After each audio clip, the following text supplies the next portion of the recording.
बृहस्पति हमारे सौर मंडल का सबसे बड़ा ग्रह एक बहुत ही विशाल गैस जायंट है। यह घूमते तूफानों और जीवंत रंगों की दुनिया है। लेकिन बृहस्पति अपने ब्रह्मांडीय नृत्य में अकेला नहीं है। यह चंद्रमाओं के एक आकर्षक समूह के साथ है। बृहस्पति के कई चंद्रमाओं में से 4 सबसे अलग दिखाई देते हैं। ये गैलीलियन चंद्रमा है, जिनका नाम उनके खोजकर्ता गैलीलियो गैलीली के नाम पर रखा गया है। आयो, यूरोपा, गैनीमेड और कैलिस्टो बृहस्पति के सबसे बड़े चंद्रमा हैं। प्रत्येक की अपनी अनूठी विशेषताएं हैं। इन चंद्रमाओं में से एक यूरोपा ने हमारी कल्पना को किसी और की तरह मोहित नहीं किया है।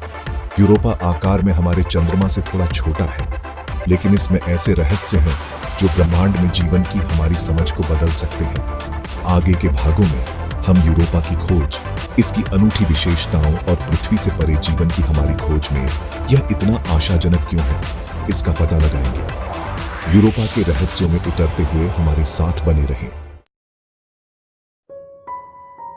यूरोपा की खोज की कहानी हमें वैज्ञानिक इतिहास के एक महत्वपूर्ण क्षण में ले जाती है। जनवरी 1610 की बात है। इतालवी खगोल शास्त्री गैलीलियो गैलीली अपनी नई बेहतर दूरबीन से देख रहे थे।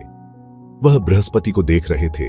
उम्मीद थी कि उन्हें केवल चमकीला ग्रह दिखाई देगा, लेकिन उन्होंने जो देखा उसने ब्रह्मांड के बारे में हमारी समझ को हमेशा के लिए बदल दिया।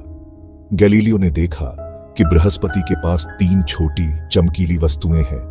पहले तो उसने सोचा कि वे तारे हैं, लेकिन अगली कुछ रातों में उन्होंने कुछ असाधारण देखा। ये वस्तुएं घूम रही थीं। वे बृहस्पति के सापेक्ष अपनी स्थिति बदल रहे थे। 13 जनवरी को गैलीलियो ने देखा कि एक चौथी वस्तु इस नृत्य में शामिल हो गई। ये बृहस्पति के 4 सबसे बड़े चंद्रमा थे और यूरोपा उनमें से एक था। यह खोज क्रांतिकारी थी, इस बात का प्रमाण देते हुए कि ब्रह्मांड में सब कुछ पृथ्वी की परिक्रमा नहीं करता है। यूरोपा विरोधाभासों की दुनिया है। दूर से यह चिकना और चमकीला दिखाई देता है। इसकी सतह सौर मंडल में सबसे अधिक परावर्तक है। यह पानी की बर्फ से ढका हुआ है, जो इसे एक हल्का पीलापन लिए सफेद रंग देता है, लेकिन करीब से देखने पर एक जटिल और आकर्षक परिदृश्य दिखाई देता है। यूरोपा की सतह की सबसे खास विशेषता इसकी रेखाओं का नेटवर्क है। ये गहरे रंग की धारियां पूरे चांद पर एक दूसरे को काटती हैं। ये बर्फ में दरारों की तरह दिखती है और असल में यही है। वैज्ञानिकों का मानना है कि ये रेखाएं बृहस्पति के ज्वारीय बलों द्वारा बनाई गई है। इस बर्फीले खोल के नीचे यूरोपा की सबसे दिलचस्प विशेषता है तरल पानी का एक वैश्विक महासागर। यह महासागर अनुमानित रूप से 60 मील गहरा है, जो पृथ्वी के सभी महासागरों के पानी से 2 गुना से भी अधिक है। तरल पानी, ज्वारीय तापन से ऊर्जा और एक गतिशील सतह का संयोजन यूरोपा को अलौकिक जीवन की खोज में एक प्रमुख उम्मीदवार बनाता है। यूरोपा पर जीवन की संभावना ही इसे वैज्ञानिकों के लिए इतना आकर्षक बनाती है। जब हम पृथ्वी से परे जीवन की खोज करते हैं, तो हम पानी का अनुसरण करते हैं।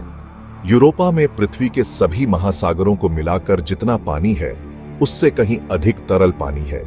यह इसे जीवन को आश्रय देने के लिए एक प्रमुख उम्मीदवार बनाता है। जीवन के लिए ऊर्जा और कार्बनिक यौगिकों की भी आवश्यकता होती है। ज्वारीय बल जो इसके महासागर को तरल रखते हैं, गर्मी भी पैदा करते हैं। यूरोपा पर कोई भी जीवन सूक्ष्म जीवों जैसा होगा। यूरोपा को समझने की हमारी यात्रा पृथ्वी आधारित प्रेक्षणों से शुरू हुई।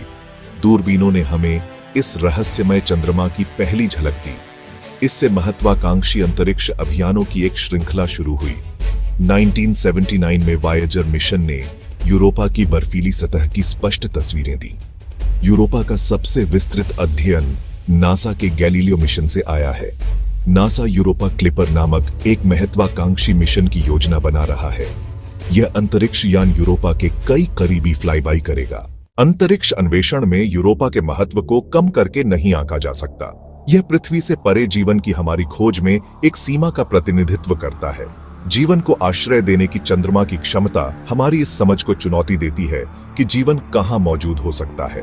यह तारों के आसपास के गोल्डीलॉक्स जोन से परे हैबिटेबल एनवायरनमेंट्स की हमारी धारणा का विस्तार करता है। इसकी बर्फीली सतह और उपसतह महासागर बर्फीली दुनिया के भूविज्ञान में अंतर्दृष्टि प्रदान करते हैं। यूरोपा को समझने से हमें इन दुनिया को भी समझने में मदद मिलती है। हम संभावित रूप से स्वयं जीवन के रहस्यों को उजागर कर रहे हैं।